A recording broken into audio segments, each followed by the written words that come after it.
Hello, bonjour, bienvenue à tous. C'est Karen sur Cas Concret. Je vous souhaite une belle journée. J'espère que ça vous aidera à bien la démarrer ou à bien la terminer d'ailleurs en fonction de l'heure où vous regardez cette vidéo. Allez, aujourd'hui je voulais vous parler d'une influence très forte sur notre monde. Je voulais vous parler du pouvoir de l'argent et la domination qu'exerce le pouvoir de l'argent sur nous. Bon, même si on le sait déjà tous, vous allez me dire. Mais voilà, on va essayer de faire un petit peu...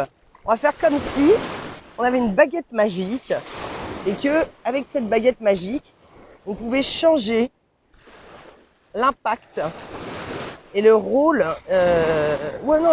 l'impact de l'argent. Le rôle, ça reste le même. Le rôle de l'argent dans notre monde, dans notre société. Alors, imaginons donc, comme je vous l'ai dit, que j'ai une baguette magique, enfin moi ou nous tous, on a une baguette magique et puis du jour au lendemain, eh bien, au lieu d'aller travailler dur chaque jour pour pouvoir rentrer un salaire et faire en sorte de pouvoir payer notre logement, se payer à manger, se payer des vêtements, quelques sorties, quelques vacances quand on a de la chance, mais en tout cas, bon, le strict minimum. Eh bien, imaginez que nous recevions un revenu universel, juste, parce que nous sommes des êtres humains, juste parce que nous sommes nés, juste parce que on offrirait à chaque être humain qui arriverait sur cette terre, pour sa propre dignité, pour son propre bien-être, eh bien, on lui offrirait, voilà, une rente comme ça, hein. Si on repartageait les richesses des élites de ce monde, je vous assure, on aura largement de quoi faire, mais largement. Hein. Donc c'est faisable, c'est une utopie dont je vous parle, mais une utopie qui est faisable et qui porte un nom d'ailleurs, mais j'y reviendrai à la fin, dans la réalité en tout cas qui a été posée sur le papier. Alors, qu'est-ce qui se passerait si demain, vous, moi, nous tous, nous n'avions pas à aller courir 5 jours par semaine, voire plus, pour aller gagner de l'argent pour pouvoir survivre et combler ces besoins primaires que nous avons, qui sont se loger, se vêtir, se nourrir évidemment. Eh bien, nos mentalités seraient totalement différentes. Je vous laisse imaginer. C'est-à-dire que déjà, on serait dans une sérénité qui serait incroyablement élevée. Puisque du coup, la seule occupation que nous aurions à faire, ça serait de travailler, encore le mot est pas bon, mais de nous occuper de nous-mêmes, de voir ce qui nous fait plaisir, de découvrir de nouvelles activités, d'apprendre de nouvelles choses, pourquoi pas des nouvelles langues, des activités sportives, sur l'histoire, voilà, ce genre, plein de choses. Partager avec les autres, partager des moments de gaieté avec les autres. Et donc, déjà notre état de santé mentale, j'allais dire, général, il serait bien mieux, bien plus serein. Et nous vivrions beaucoup plus en harmonie. Ensuite, qu'est-ce qui se passe? Parce que, évidemment, il faut quand même que notre société, elle tourne. Donc, même si on imagine, par exemple, qu'on a plein de robots qui font des choses à notre place, il faut quand même qu'on produise, etc.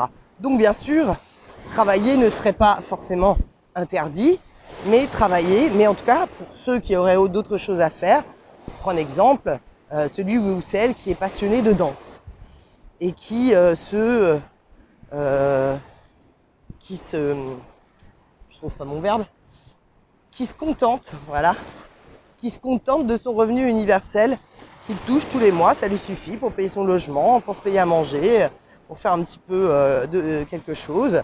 Eh bien, celui qui se contente de ça et qui est passionné de danse, par exemple, qu'est-ce qu'il pourrait faire? Il pourrait danser tous les jours. Et en plus de danser tous les jours, qu'est-ce qu'il pourrait faire? Peut-être qu'il pourrait donner des cours gratuits de danse pour partager sa passion avec d'autres.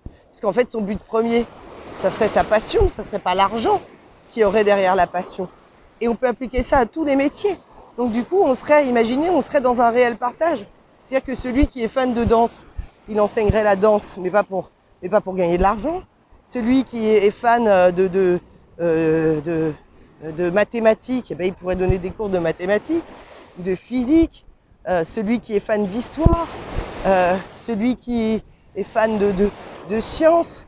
Ou alors on pourrait effectivement aussi, comme je vous disais, oui, trouver du travail, toujours dans le but bien sûr de faire avancer la science, des choses comme ça. Donc oui, on pourrait toujours se dire que un historien, un archéologue, il pourrait quand même faire son travail d'archéologue.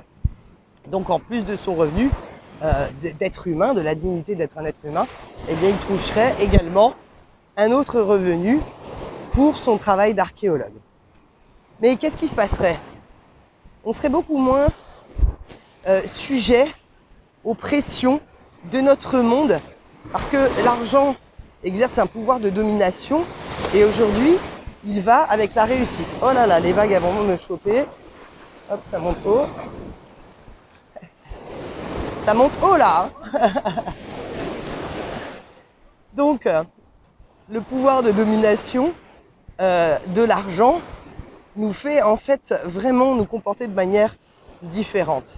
Imaginez un scientifique qui fait de la recherche et qui tombe, ou un historien, et qui tombe sur une version totalement différente de la version officielle. Eh bien, dans le monde dans lequel nous vivons aujourd'hui, il va subir beaucoup de pression.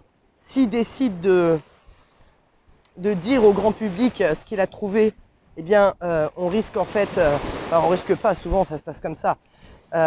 Ils ne sont pas publiés, leur carrière est terminée, on ruine leur carrière.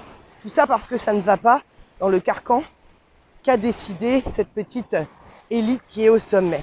Alors donc, du coup, les gens, qu'est-ce qu'ils ont? Ils plient pourquoi? Ils plient parce qu'ils ont peur de ruiner leur carrière. Ils plient parce qu'ils ont peur de ne plus pouvoir gagner de quoi survivre, de quoi manger, de quoi se loger. Donc ils prient parce qu'ils ont peur de sortir de ce système qui les nourrit chaque jour.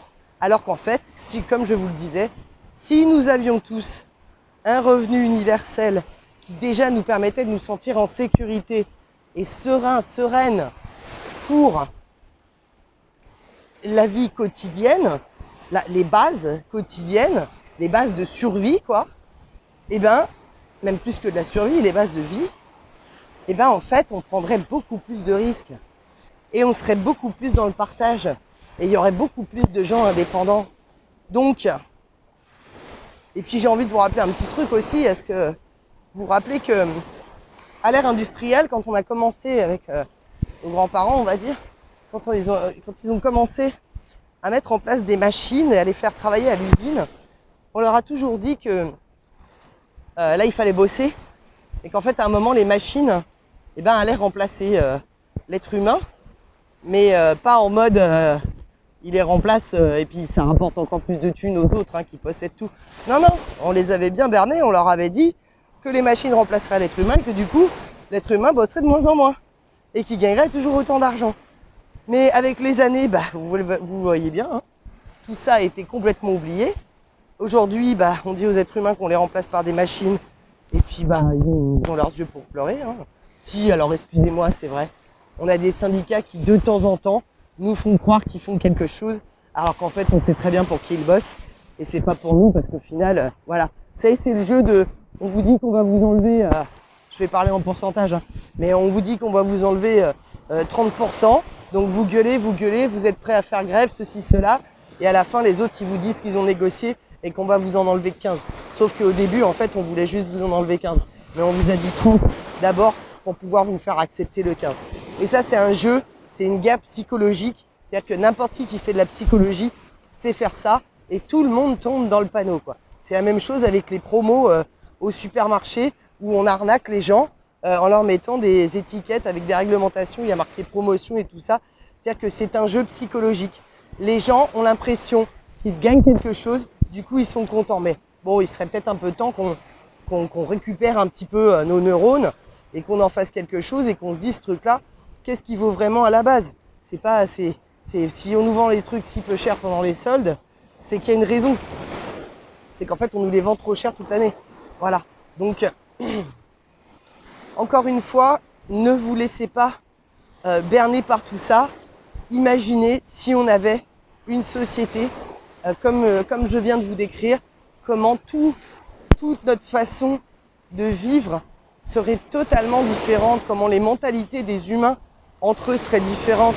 On serait beaucoup plus dans l'entraide au lieu d'avoir peur les uns des autres, qu'il y en ait un qui nous vole pour ça ou pour ça, etc. Enfin, aujourd'hui, notre société, le pouvoir et la domination qu'exerce l'argent sur notre société nous poussent à être des êtres humains qui sont entre guillemets du côté obscur, et par côté obscur, même s'il faut accepter son côté obscur, vous le savez bien, je vous le dis tout le temps, mais par côté obscur, j'entends du côté où on se sent pas bien.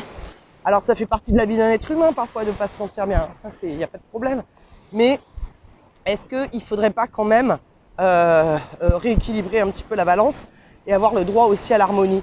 Et nous, dans cette société aujourd'hui, on nous a enlevé totalement l'harmonie, et ce qu'on nous donne à la place du bonheur, ce qu'on nous laisse avoir accès à la place du bonheur, c'est ce qu'on appelle le plaisir. Et le plaisir ne nous rend pas heureux.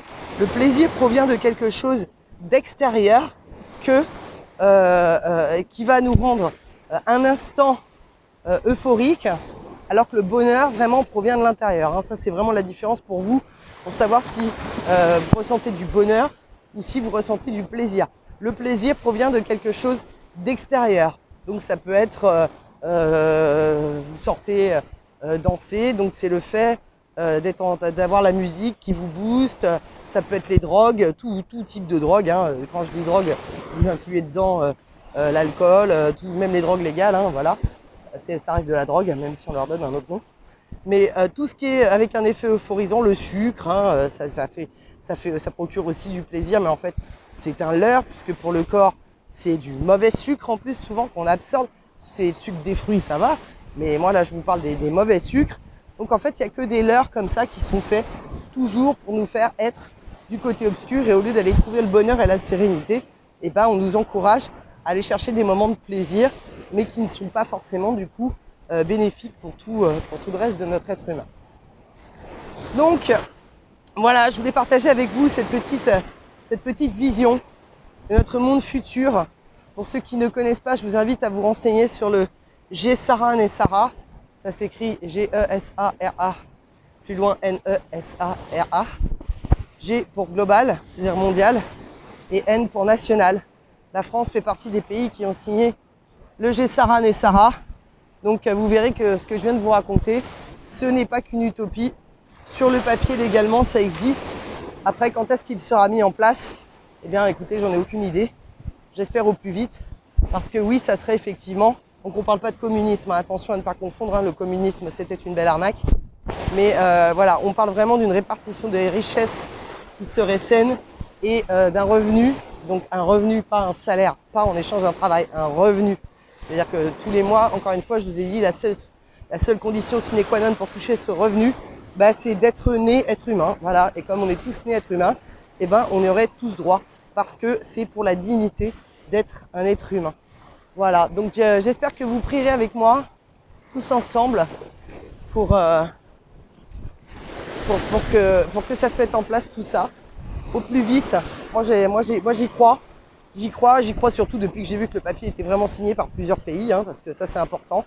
Donc j'y crois, et j'espère que ça se fera le plus vite possible pour notre bien-être à nous tous. Et si on met tous nos intentions ensemble, vous savez que ça se produira plus vite. Voilà. Allez, je vous embrasse, je vous souhaite une bonne journée. N'oubliez pas de liker et partager cette vidéo si elle vous a plu. Merci à tous ceux qui me font des dons sur ma chaîne pour soutenir mon travail. Allez, je vous embrasse. Passez une belle journée. Bye bye.